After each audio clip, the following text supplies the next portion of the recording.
But don't think we're going to be seeing that one again. Cuz got his hands on it versus BBQ. Came up with that victory. Genev banned Syndra 100% of games on blue and red side. Now, BDD can certainly play. It hasn't been a big pick for them, and Longzhu have been one of the teams who actually left Syndra up a couple of times. Sometimes to their peril, or had their opponent ban it. So Galio is banned here. I wonder what Jin Air are fishing for. There's quite a lot of priority left up, given that we have pocket bans that often go through to the pick phase.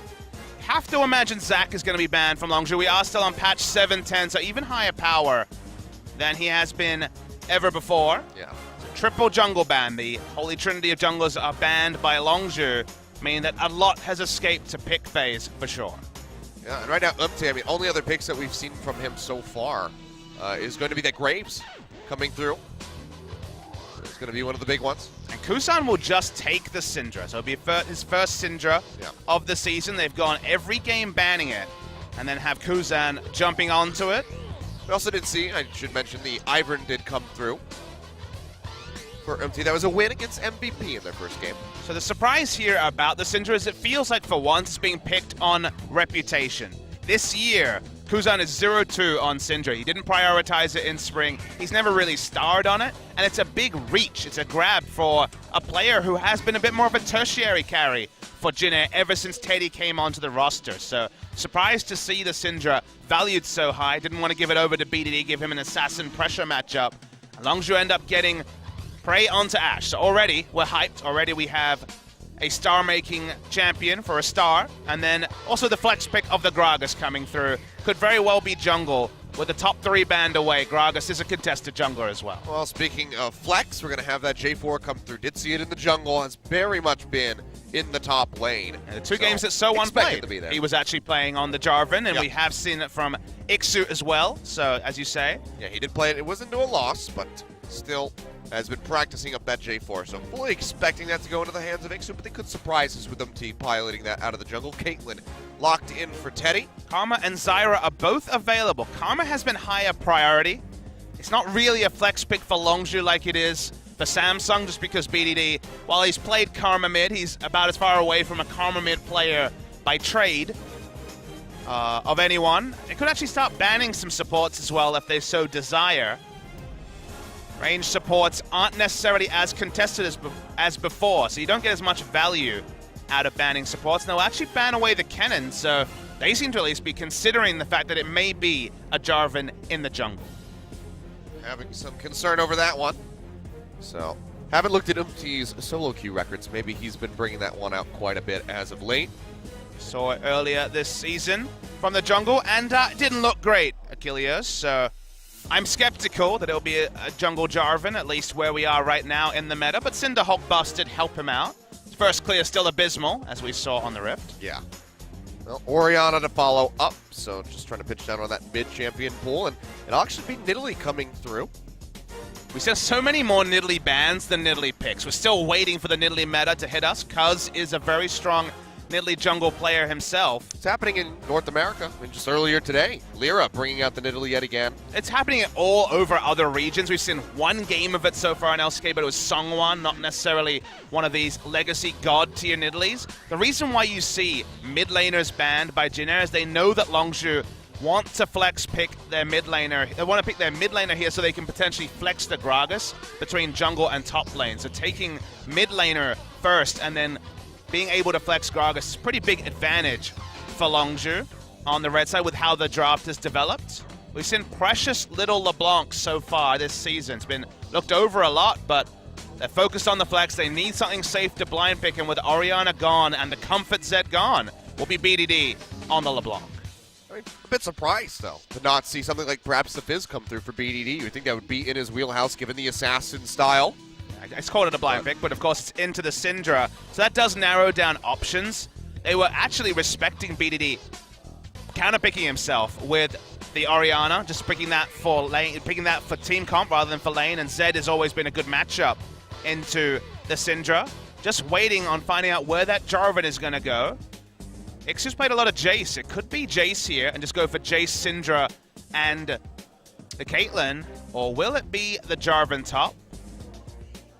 Oh, Ixu's favorite, there we go. We will flip over the first club that we had in Korea, so it will be J4 in the jungle for MT. You call it his favorite, but he hasn't picked up a win on it yet. He still likes it a lot. He's played it the second most of anyone. This season, it has been Cuvée, who's been the one-man army. And destroying with it. On the Kled. So a bit of a surprising choice there. Does open up a lot of flexibility of whether Longzhu want to take a more risky jungle pick than the Gragas. They can look for a carry because you're not really respecting being invaded on by Jarvan. Jarvan already has enough troubles clearing his own jungle. So there could still be that crazy level 2 from Umti, but seems like Longzhu had the right read, banning away top laners, even though the Jarvan jungle seemed like an outside chance. And the end result is it'll be Gragas top against Jarvan. So it still is going to be a self-counter pick in some ways.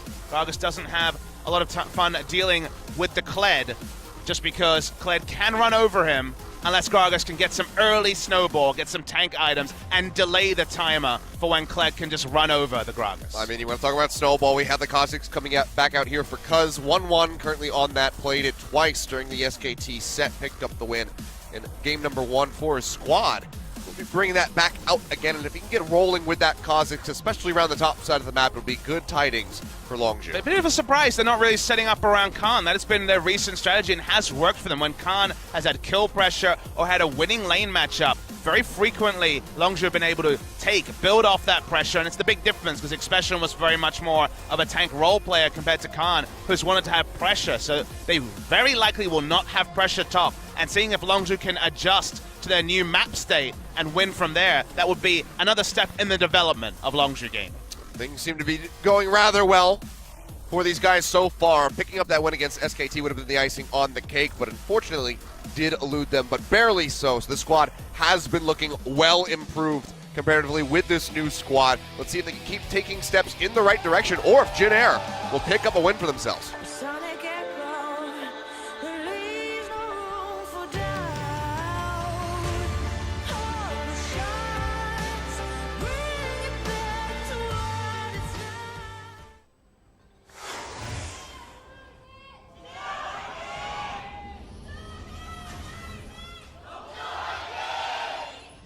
All right, so plenty of fans showing up here on a Saturday afternoon, ready to watch some League of Legends. You know what? I feel the same. Good news, Achilles. We've got plenty ahead of us. A lot of fans there for Umti, I believe. The fan groups are loyal to see. So we're on a Saturday, so we don't have to deal with school overlapping with LCK today. We're here for Prey. Show some support for 300 games of LCK season play. And what better way to start the series off than with his Ashe. Prey is a nice Ashe. That's true. I cannot disagree with you, Achilles. It's one of the finest. Beautiful even? Yeah. It's fair. Just well-rounded. I can't take this anywhere, Achilles. You're giving me one of those hospital hand passes that I can't deal with. I'm not really, handing you anything that you can roll with, really. We'll leave it at that. But no cheeky invades coming out from either side, at least not at the moment. Ward thrown down right in front of these Raptors, so because we'll be spotted. Longzhu actually didn't put down a ward at level 1. Prey and Gorilla were in lane 2v2. Usually, you want to have some information about Jarvan's pathing because he gets so low in the jungle that knowing if he's top or bot side, it's one of the few matchups Kha'Zix can jump in, try to cheese, get a kill or steal away a buff. But because they were very passive at the level 1, Kha'Zix is probably going to just have to be a bit more defensive in his jungle path as well. Umti got a strong leash and he thought about getting frisky. He has that full information here. He wants to walk around, so he still has the flag drag combo coming through. He's pinging in for some help. Seen it yet. Ward has expired. Cuz now spotting him out. We'll try to retreat. Smite's up for both, but will just be taken by Umti. Can they get the collapse? You can see Khan's not roaming down from the top side. Yeah, neither of the lanes want to actually respond to this situation so early. And minion waves needed to be controlled. No one could push out that early, and double ward down for no defensive vision or even offensive vision for Longzhu. Honestly, Jin Air get justice for actually being active in the early game, and Longzhu, maybe it's the 5 p.m. start time, but they were asleep for the level 1, and Jin Air prosper. Yeah, so that's going to set Cuz back pretty considerably here. You can see Prey just then hitting level 2, so did not have the Hawk shot to try to spot out Umti before that invade came through. So just poor timing overall for the side of Longzhu, and they're going to suffer for it. So fast track for the J4 through the jungle, and he might not be done yet. It's the little trip over the wall. Does he want to invade down onto Kha'Zix? Looks like the answer is going to be no, but instead he's going to show his face in the bottom lane. How does he want to commit here? Slow comes through. Prey will get popped up. Exhaust comes down. Pops out the heal. Will flash away. Flash forward from Snowflowers, who pursues in. Gets the Devour, and that should be first blood. There we go. Hands over to Teddy, who has a headshot ready to go. And Umti is just running this game on his own. The invade with the double wards, getting the red buff steal, runs bot lane. Kind of had every option. Does he want to invade onto what was a 200 HP Kha'Zix? Does he want to look for the gank? Notice that Prey and Gorilla were over the midpoint of the bot lane and just got the gank off. So Umti, he's had some pretty magical games, but largely on the Lee Sin. Now making it done on the Jarvan of all picks is increased flexibility for that jungle pull for Umti. Yeah, and a bit intriguing to see that, you know, Prey didn't just flash away from the flag and drag, tried to just outrange it and then run up, but he had to kite down the lane to even attempt that. So didn't want to have to blow the flash. Loses it in the end, plus the heal, and then goes down for the first blood. Definitely seen some of these veteran laners play around with their summoners more than they needed to. I remember back to Bang being hooked under turret twice in one game because he did not want to use flash or heal. They end up using it anyway, so a double whammy there. Yeah. And that's when you got to start worrying about the mental state when tilt's setting in. When those sorts of little occurrences happen. Still is 4 minutes into game one, first game of the day, so I'm sure if you ask Longzhu, they'll say that they were just slow and warming up, but don't think you can really sleepwalk through a level 1. Jinne have basically won this game through their level 1 vision, so that's kind of a takeaway, especially for any players out there, whether it's whatever level of play, is that if you don't even stay robust in your defense, you know, 5-point, for example, and get information on where the wards on the enemy are down, and get no vision yourselves, you can't be surprised when significant snowball is granted to the opposition. Yeah. So now a lot of pressure on BDD to perform in the mid lane. See some trading back and forth between he and Kuzan as they both get chunked down to about half HP. But Umti, you know, it's like, I'm really powerful right now. I'm just going to take a stroll through your jungle.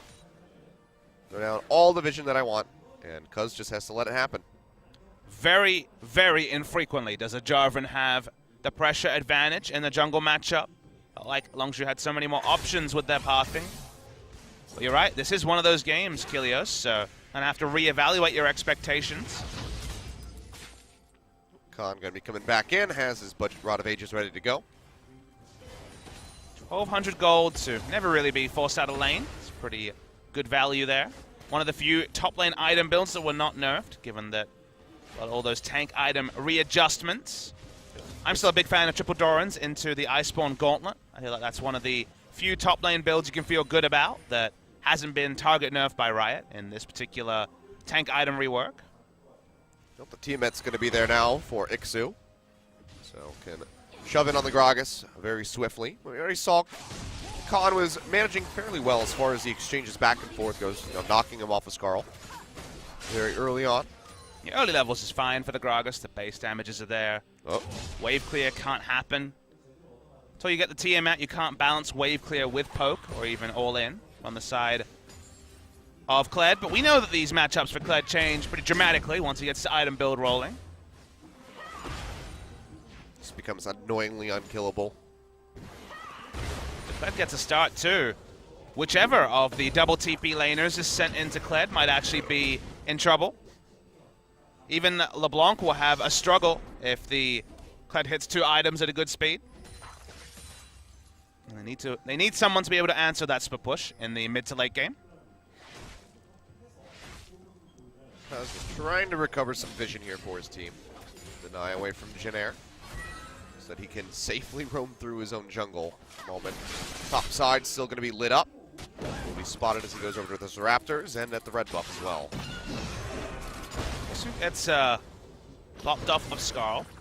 That's back away. Drunken Rage hit, but yeah, Shotgun takes him just a bit out of range, so can't quite complete that combo. And Skarl, he was gone for just a couple seconds. Yeah, the moment you get in combat with the enemy champions, you regain Skarl very, very quickly. Now Kuzan's in on the act of trying to contest red buff. Throws out the stun, just Second too late. Actually could have come up with that one, but the smite was there from Cuz.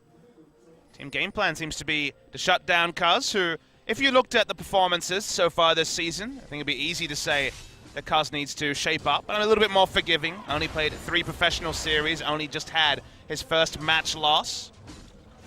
Coming in from solo queue with no substitute. There's a lot of pressure on Cuz, like there was on Crash previously. And Crash had his ups and downs. Cuz is a different type of jungler to Crash. He is more of a defensive jungler compared to Crash's relentless aggression.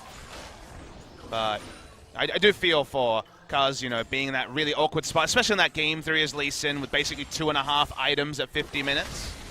There was nothing he could do. It was only a peel Lee Sin with a team with 2 melee assassins who wanted to dive in. So kind of just stuck and got polymorphed and died every fight. Cuz going to be wrapping around here on a Kuzan. Gets his flash away from the Syndra. So nice little visitation. And the first real move that he's been able to make. Was dictated to by his jungle opposition for majority of the early games. That'll feel cathartic for the side of Cuz. Speaking of Cuz, furthering the invade. 2 can invade red buffs, he says. Yeah, drops down the ward. Does he want to stick around and try to take this away? Well, remember, Syndra has no flash, so it's going to be second to rotate. Yeah, but Snowflower roaming up already to try to lock him out of the jungle. We'll even get rid of the vision, find 2 wards for their trouble. Team play around buffs has definitely been better from the side of Jin'e. We've already seen 2 different people rotate around the enemy buff. And also they had Snowflower rotate first in terms of covering for Jarvan's red. So getting a snowball start and also getting coverage from the bot lane means the Jarvan jungle looks just fine. So blue buff just going to be handed over here to BDD. Starting to struggle a little bit earlier on, but is keeping up for the most part as far as the CS is concerned. And even with Cuz, you know, having that early invade, he's still sticking in very close to empty at the moment. Kuzan wants to extend the undefeated streak for Syndra this season at 7-0. LeBlanc was on awards, so wasn't afraid of the Mimic whatsoever. Syndra has been on a tear, even with natural itemization like the Banshee Veil being very strong against Syndra. Maybe seeing a couple of Banshees here. There's an argument for both the LeBlanc and the Syndra picking it up to try and outduel each other. Gunblade's fallen off quite a lot in Korea. Still is an option, and with teleport advantage you could understand it, but the priority over Gunblade that there was just immediately before MSI seems to have gone down. I'm not sure if anyone's actually even built it so far this split. We may have had one. I think it was on a Gangnam Studio Day.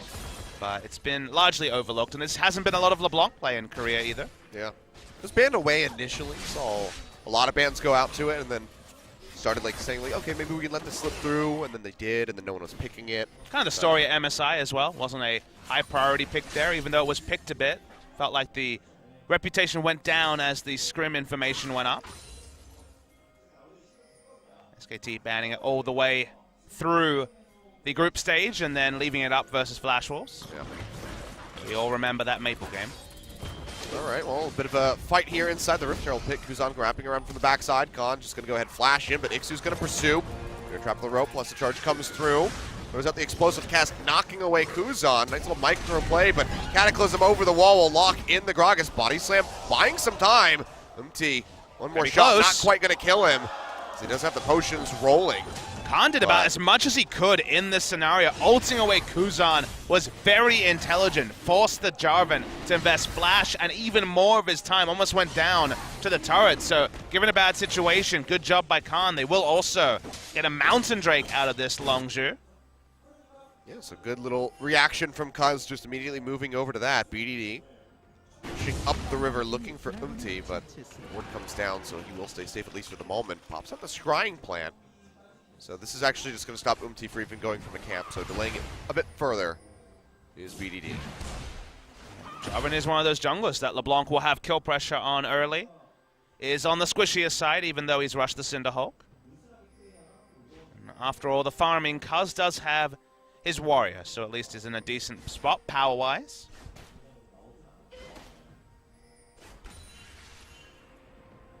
Go ahead, we'll get a replay of this one. It's really smart of Khan to understand the scenarios, ult back the Syndra, who would have just been able to roll in on the movement speed from charge and pick up a kill. This was in the meanwhile. The LeBlanc continued to occupy the Syndra, but wasn't going to be super important in the overall grand scheme of things. If MT had just dragged into that tri-brush a second sooner, Explosive Cask probably would have caught both of them. That would have been the ultimate feels-good moment. The League of Legends what-ifs. And we've just made the right decision, maybe would have won Worlds. Yeah. What if NA wasn't a wild card? I know that's a fun thing for you to ponder. It makes my head hurt thinking about that one. Don't worry. I'm a soccer fan, and the English invented that game, and they don't win anything either. There you go. Inventing a game doesn't make you the best at it, unfortunately. Yeah, you should just wait for everybody else to invent something and then take it. You know, just Edison the crap out of it. These are options left open. England's invented a lot of sports, and are not good at many of them. Cricket's right there as well. They don't win at that either. Rugby? What do you win at? England? Yeah. Am I English in this story and not Australian? Sure. You have a passport. I do have a passport, but I don't really consider myself English. Oh, thank you very much. We'll actually get picked up by Umti. Has the smite, because just burning is a little bit too early. Yeah, he smited early at 185 HP after that is picked up. What did England win at? I can only think of backhanded things to say at this point. I'm trying to think of something actually legitimately they win at. I mean, it used to be Wars, and then we turned that one around. That's true. I mean, I can't dispute that particular fact. I think we're allies now, so maybe less of a my father is greater than your father situation going on here, Achilles. I'm not. I have nothing bad to say against your father. He's a wonderful man. You can Google him. He's John Smith. He's old. My mother is not Pocahontas. I realize that most of our viewership probably hasn't seen the Disney version of Pocahontas. It came out a long time ago. Yeah. It's much better than the real story. Arguable. Most Disney tales that are based on, you know, folklore or even historical events are usually better than the source material. He spent a lot of time soloing out the Rift Herald. Wave clear is good in top lane, a little bit more risky in mid. Taking down LeBlanc's mid lane turret would slow down the double TP plays as well. So I imagine popping it in the mid lane, especially if they can get a kill onto LeBlanc, is going to be the priority here for Janair.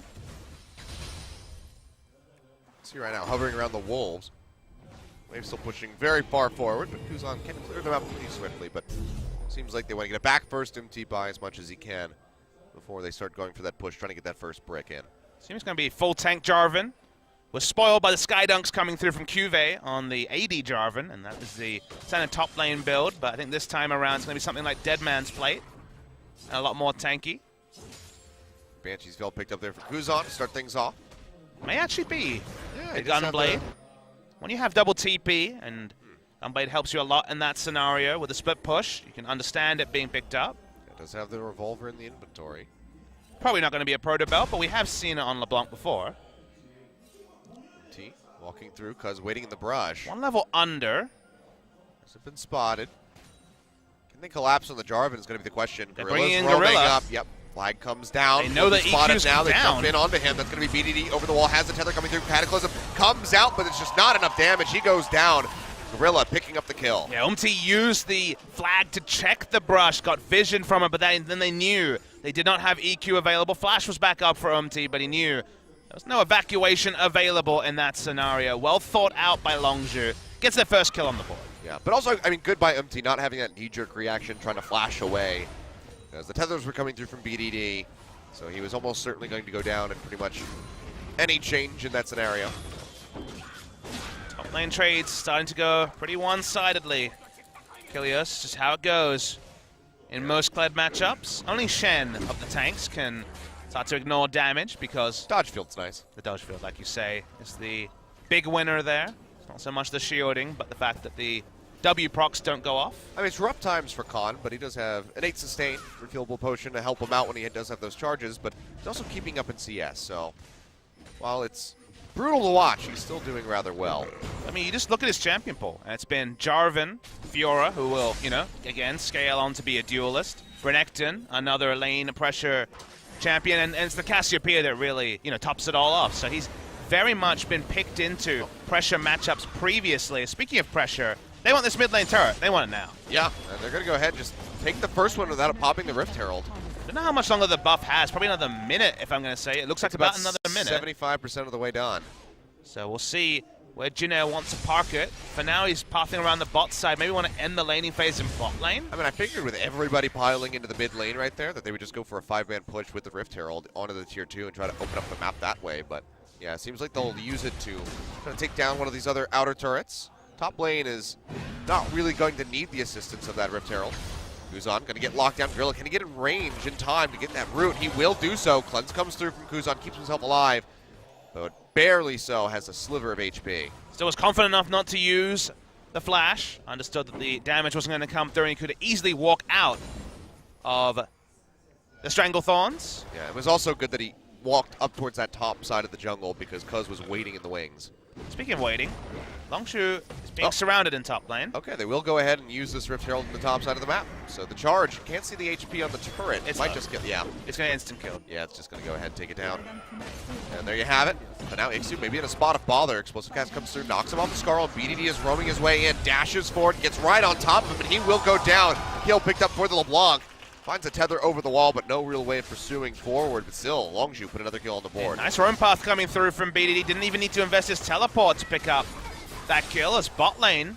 Pressure advantage has been there. Tom Kench great as we scale into the late game, but the double range is in building advantage. Cuz. Yeah, so go ahead, throws out the Void Spikes to pop that shield from the Banshee's Veil. Unleash Power comes through. Kuzan flashes to the side, gets the stun. Can he come up with a solo kill? Leap and flash away comes through from the Kazakhs, taking himself out safely. And body slam over the wall from Khan. Picks up the kill. Close call for Cuz, but Khan is there to pick up the pieces. Now Prey Ace in the hole comes through, takes him dangerously low, but still holds on to that heal. Yeah, pretty crazy passage of play evolving in that scenario. I thought Cuz was just flashing to his doom. He was on the wrong side of the jungle, but very nice deep teleport from Khan. It's very stylish, you'd have to say, from Kuzan, but now Teddy in a bad spot. The Devour comes through. Lash comes down, trying to lock up this Gragas. Everyone piling forward. The traps come down, but it's not going to walk into that one. And now Longzhu, can they turn this one around? They knock Ixu straight off his Scarl again, and now BDD joins the fray, dashes forward, finds the kill, taking him down yet again. This time there was no synergy between Ixu and Omti, so Ixu dies twice in 2 minutes, teleporting into his doom. Neither the Jarvan there who had everything up but wasn't in position. Ooh, Great roams from BDD. He's been first on the roam, as expected, on the LeBlanc compared to Syndra. Starting to look comfortable, and Jinair just haven't been able to respect the roam pressure of LeBlanc. Yeah, I hope we get a replay of that initial fight because that was actually very good by Kuzan, flashing to the side to get the scatter of the weak stun in onto the Kazakhs. Basically had that solo kill in hand, but looks like we'll go straight to the bottom lane. And Prey was actually fighting. This was off screen because we were focused on other action, but Prey got dangerously low at this point. Didn't use his Ash arrow this early in the fight, but the moment you come in there, when Jarvan, you can see, is really far away from all this fighting, needed some synergy between top lane and jungle. They are the true engagers from the side of Jinair, and them being disconnected led to that scenario as mid lane turret went down. Yeah, we're able to take this one. So, Jinair have that advantage. 2-0, but still not that far ahead as far as the gold is concerned. This is definitely, you can tell it's definitely 2017 Summer League of Legends when it's Banshee Veil Syndra against Banshee Veil LeBlanc. What a weird world we live in. Well, we will be getting the Gunblade at least. This is another one of those things where if you told someone a year ago what the meta of mid laners would be, they would not believe you. No, Banshee Veil's different, trust me. What are you talking about? It's going to be Abyssal Scepter. No longer. Unless it's Galio. LeBlanc has some advantages with the engage patterns now, just because she can really poke out that shield, but it's not like Syndra can't with her Q, so very much is about shields. Speaking of shields. Yeah, walking into the brush, empty. Even though he had to jump on them, needs to hightail it out of there. BDD now getting pinched on. That's going to be the charge coming through as well as the Abyssal Voyage. He makes it over the wall with a distortion. Optimistic. Maybe Jinair don't find anything. Optimistic charge from Ixu, who you noted is a aficionado of the Kled, but hasn't got the victories. Got inspired by Cuvée. I guess Kaz is going to take the blue. Yeah, whatever. We're not going to deal with this resetting. Didn't want to deal with that rubbish, like you say. I mean, they want to get rid of that so they can go ahead and start working over to this mid lane to try to deny the damage coming through. But Teddy, he's in a nice spot to just fire away. BDD taking those headshots. It was quite low. Ash arrow from the bottom lane connects in onto Umti. Jin Air looks like they're just going to get some free damage in onto that turret. Gragas had to walk down. Prey's going to face check Kuzan. No, he had a ward. This is a dangerous spot to be in. As an Ashe, we'll see how far forward Prey is willing to play. Answer is usually pretty far up. Prey does like to roll the dice, and you get superstar moments like his outplays against SK Telecom in the semifinals of Worlds.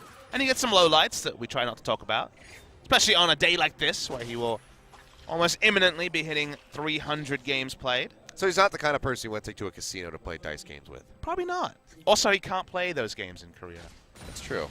Rule is in Korea that if you have a Korean passport, you can't go to the couple of casinos they have there. Yeah, but if you're a foreigner and you show your passport, yeah, you have to have your passport to get in. You can get your gamble on. Then yeah, you can just go play some, slot machines, blackjack, whatever you want. Poker. They got all the games, but not for Koreans.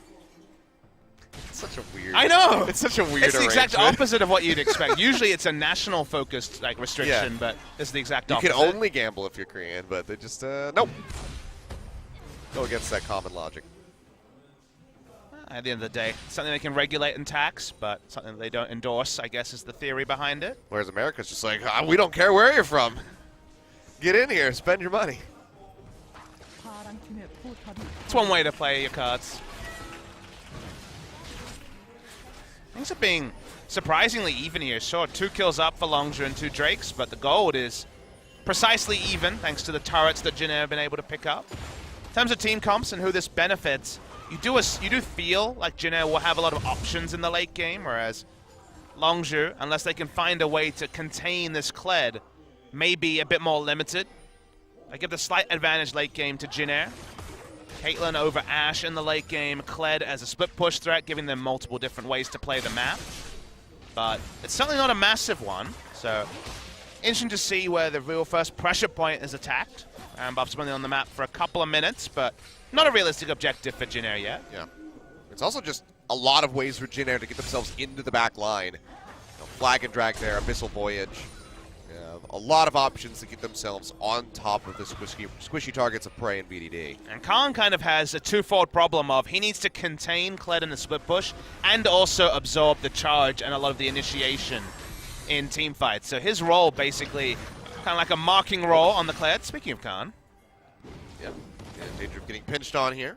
Body slam away, start roaming down the river. So we'll see how deep Jin Air wants to pursue this. Abyssal Voyage is available if they want to go for the Gragas.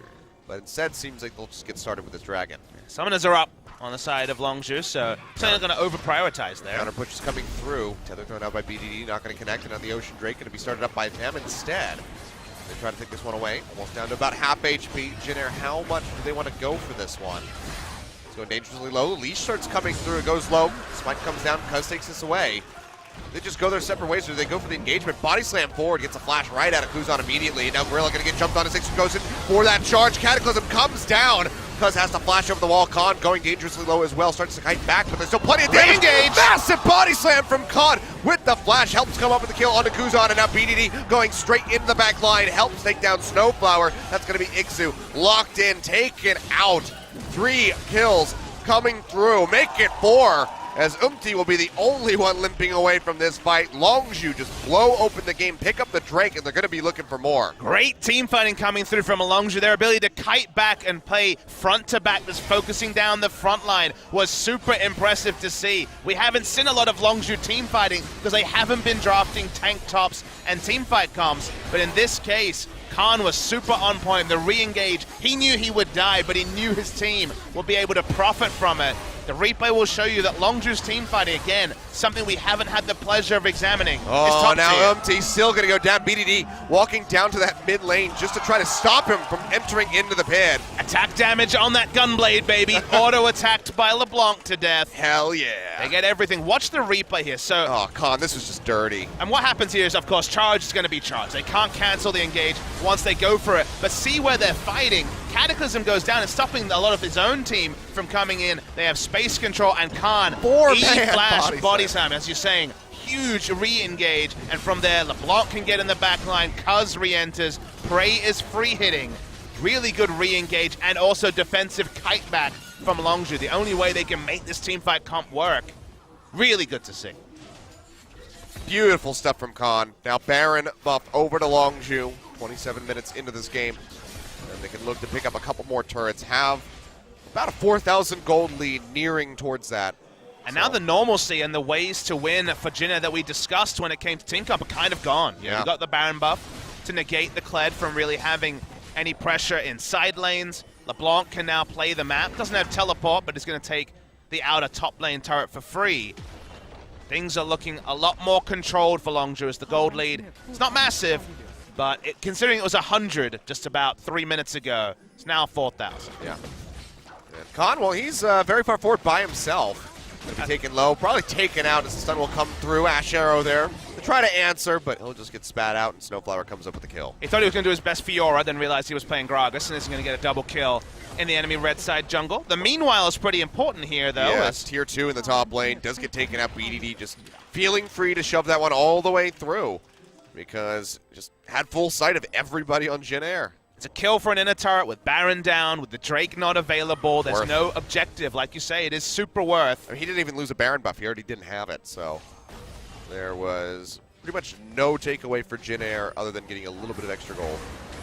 Could see that Teddy's first instinct was to pull back, so they don't have vision on the blue side, but eventually got the call that he was safe to push, and we'll get at least an outer turret for Jin Air. Yeah, so that's a bit more of a takeaway, but still, outer turret in the bottom lane for your inner and top feels pretty bad, and now maybe in danger of losing this outer and mid as well. So it goes low. BDD's pinching in from the backside, throws out the tether, and a bit of an odd spot. I mean, Longzhu's just playing a structure game. That's 3 towers at 4 instance. Oh, Here we go. that's going to be explosive cask, and that's Kuzan going down right off the bat now. Empty tries to get the flag and drag through, can't complete the combo. As the Dragon Strike won't even have the opportunity to get cast. He goes down. Devour yet again in onto Khan. He will die, but he's pretty much just a sacrificial lamb for Longzhu's success. Gorilla goes down to the backside of the fight as Ixu is able to take him out, but now he's in no man's land. He'll suffer for that kill. 4 members yet again dead. The 4 for 2 in favor of Longzhu. They'll knock down that inner and mid. Now they're looking for inhibitors. Communication between Longzhu is so much better than you could ever have hoped given how late this roster came together. Target calling is outskilling and also just more superior than Jin Air is able to do. Always calling the right targets, deleting Kuzan from the start. They've still got Baron. Missed the Ash Arrow, but they're going to get at least a kill on Snowflower. And Snowflower is, inting, I guess. He's buying time for recalls. That's what he was doing there. Basically, they had Baron buff. He has no wave clear, so yeah, he wasn't stopping him from getting onto the Nexus turret. So it looks silly, it looks comical, but this looks great as Khan once again comes in from a direction with the body slam that surprises Jin Air. They didn't see the re-engage happening around the Drake fight where Longzhu got Baron. They didn't see Khan coming in this time either. They put so much damage into him that once again he dies, but it doesn't matter. It's not Fiora. It's not a carry. He did his job on the Gragas, and then his team prospers from his smart work. Oh, for sure. I mean, you talk about the damage fall off for Gragas and how it just comes down to utility, and Khan is really embracing that wholeheartedly. And the damage at this point is still decent, but the Negatron Cloak will be turned into the Gargoyle Stone Plate. He'll pop that. He'll be able to do the same CC initiation missions, but be unkillable doing it. Speaking oh of my killable, God, look at that burst coming through.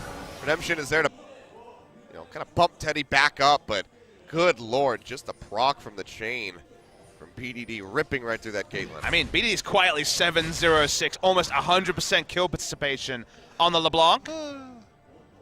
Everything has gone way better than expected for Longzhu this game. He's already got 4 items. I mean, 5 if you count the boots, so he's in a really good spot. He's stacked.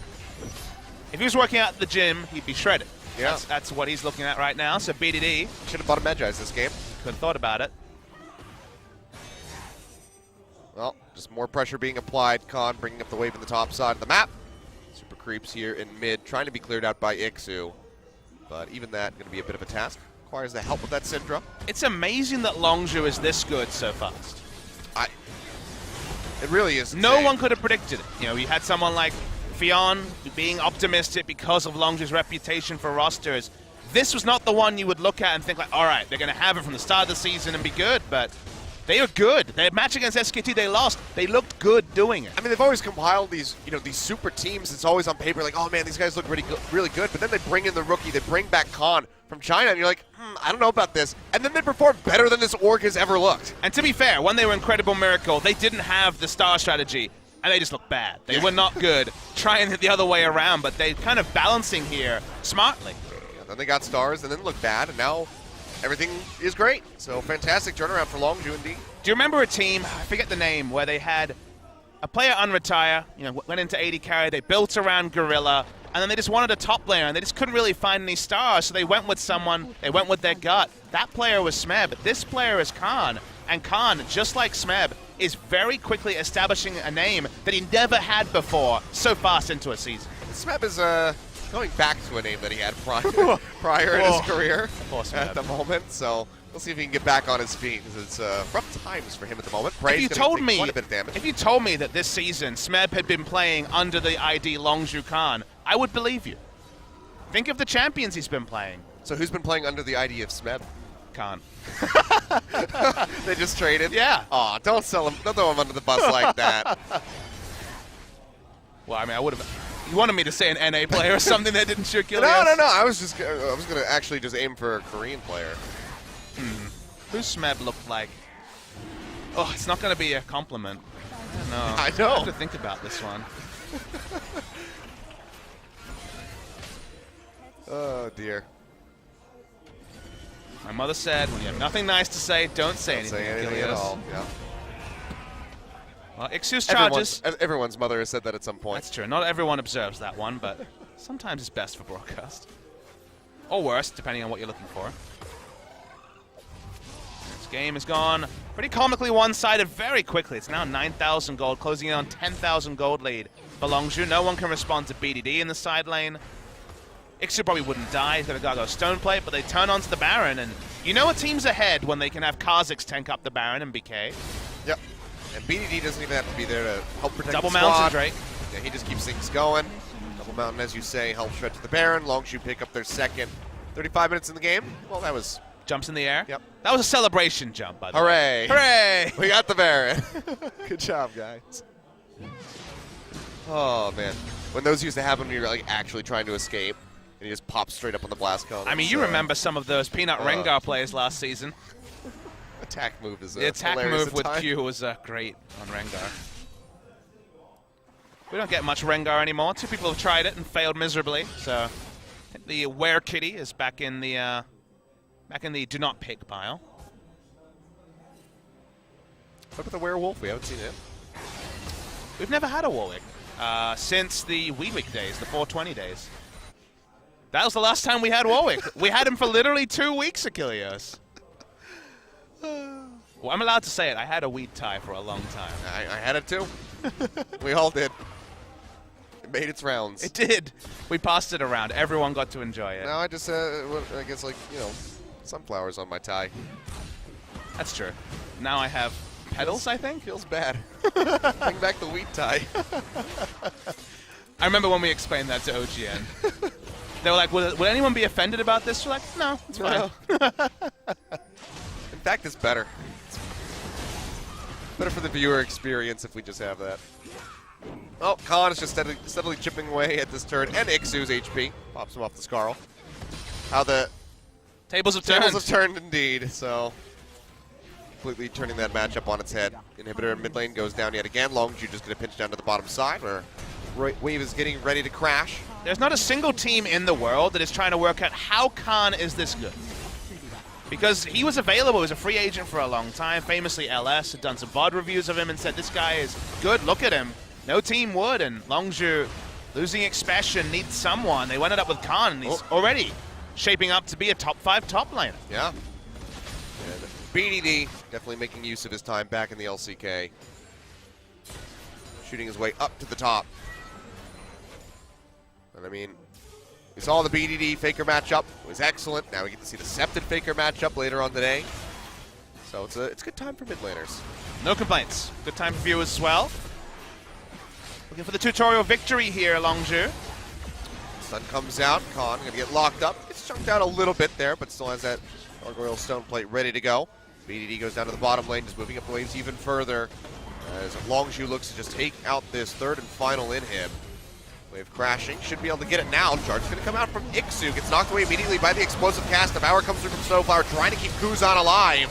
He'll be able to do so, and Teddy finishes off Gorilla in the back of the fight. BDD going golden with his Zonias, keeps himself safe.